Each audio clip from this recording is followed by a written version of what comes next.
அனைவருக்கும் வணக்கம். முன்னதாக ஒரு காணொலி ஒன்று பார்த்துருப்பீங்க. இன்றைக்கு சென்னையில் தமிழ்நாடு ஆட்டோ கால் டாக்ஸி ஓட்டுநர் சங்கங்களினுடைய கூட்டமைப்பின் சார்பாக சொந்த பயன்பாட்டு கார்கள் மற்றும் இருசக்கர வாகனங்களை வாடகைக்கு பயன்படுத்துவோர் மீது நடவடிக்கை எடுக்க கோரியும் அந்த வாகனங்களை சிறைபிடிக்க கோரியும் சென்னை போக்குவரத்து ஆணையரக அலுவலகத்தில் இன்று சிறைபிடிக்கும் போராட்டம் நடைபெற்றது. குறிப்பாக இந்த நிகழ்வில் 6 கார்களும் 22 இருசக்கர வாகனங்களும் சிறைபிடிக்கப்பட்டு அந்த வாகனங்களுக்கு அபராதம் விதிக்கப்பட்டிருக்கு அப்படின்றத முதல்ல தெளிவுபடுத்திக்கிறேன். இந்த சொந்த பயன்பாட்டு கார்கள் மற்றும் இருசக்கர வாகனங்கள் அப்படின்னா என்னன்றதை முதல்ல தெளிவுபடுத்திடுவோம். கார்களை பொறுத்த வரைக்கும் வணிக பயன்பாட்டுக்கு பயன்படுத்தக்கூடிய கார்கள் அனைத்துமே மஞ்சள் நிற பலகைகளை கொண்ட வாகனங்களாக தான் செயல்படும்.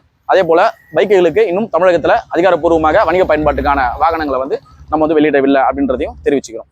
இந்த மஞ்சள் நிற வாகனங்களை பயன்படுத்தக்கூடிய ஆட்டோ மற்றும் கால் டாக்ஸிகளுக்கு 2 வருடங்களுக்கு ஒரு முறை எஃப்சி, அது மட்டும் இல்லாத ஆண்டுதோறும் இன்சூரன்ஸ், 5 ஆண்டுகளுக்கு ஒரு முறை பர்மிட் போன்ற அனைத்து ஆவணங்களுமே வைத்திருந்தால் மட்டுமே தான் இந்த வாகனங்கள் வணிக பயன்பாட்டுக்கு பயன்படுத்த முடியுன்றது தமிழக மோட்டார் வாகன சட்ட விதிகளுக்கு உட்பட்ட நிபந்தனையாகும். இந்த நிபந்தனை அடிப்படையில் பல்வேறு தொழில் ரீதியான வாகனங்கள் இன்னைக்கு வரைக்கும் பயன்படுத்திட்டு இருக்கோம். இது மட்டும் அல்லாது இந்த சொந்த பயன்பாட்டு கார்கள் மற்றும் இருசக்கர வாகனங்களை வாடகைக்கு மற்றும் வணிக ரீதியாக பயன்படுத்தி வந்த பல்வேறு நிறுவனங்கள் மற்றும் பல்வேறு ஓட்டுநர்களுக்கு தொடர்ச்சியாக எச்சரிக்கை கொடுத்தோம். இவர்கள் மீது நடவடிக்கை எடுக்க கோரி போக்குவரத்து துறைக்கு பல்வேறு முறை மனுக்கள் கொடுக்கப்பட்டது. அந்த மனுக்களின் மீது ஒரு சில இடங்களிலுமே மட்டுமே தான் நடவடிக்கை மேற்கொள்ளப்பட்டிருந்தது.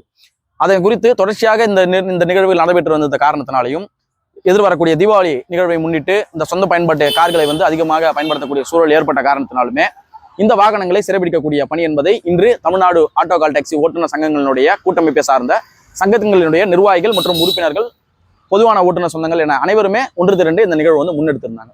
இந்த நிகழ்வுக்கு பிற்பாடாக இந்த 6 கார்களுக்கும் தலா 12,000 முதல் 25,000 வரை அபராதமும், இருசக்கர வாகனங்கள் 22 வாகனங்களுக்கு ஏறக்குறைய 10,000 ரூபாயிலிருந்து 15,000 ரூபாய் வரைக்கும் அபராதம் விதிக்கப்பட்டிருக்கு. முதலாவதாக இந்த தகவலை முழுவதுமாக தெரிவிச்சுக்கிறோம்.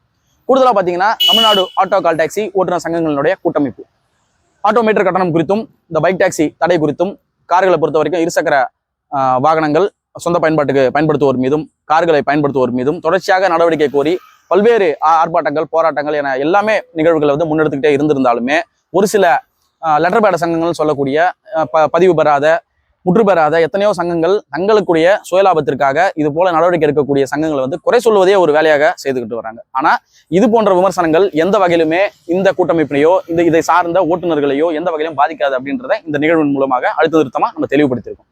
தொடர்ச்சியாக இது போல பல்வேறு சிறைபிடிக்கும் பணிகள் தமிழகம் எங்கும் உள்ள தலைநகரங்கள்ல, முக்கியமாக சென்னை, திருச்சி, கோவை, மதுரை போன்ற பல்வேறு நகரங்களில் இந்த நிகழ்வுகள் கட்டாயமாக முன்னெடுக்கப்படும்.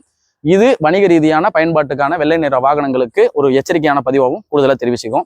இன்றைய நிகழ்விற்கு உறுதுணையாக இருந்த தமிழ்நாடு ஆட்டோ கால் டாக்ஸி ஓட்டுநர் சங்கங்களினுடைய கூட்டமைப்பு சார்ந்த அனைத்து சங்க நிர்வாகிகள், உறுப்பினர்கள் மற்றும் பொதுவான ஓட்டுநர்கள் அனைவருக்குமே எங்களுடைய நன்றிகளை தெரிவிச்சுக்கிறோம். கூடுதலாக இந்த நிகழ்வை முன்னின்று எங்களுடைய கோரிக்கையை ஏற்று நடத்தி கொடுத்த தமிழ்நாடு போக்குவரத்து துறை ஆணையரகத்திற்கும் அதிகாரிகளுக்கும் எங்களுடைய நெஞ்சார்ந்த நன்றிகளையும் வாழ்த்துக்களையும் தெரிவித்துக் கொள்கிறோம். நன்றி, வணக்கம். Mister auto man Gunasekaran.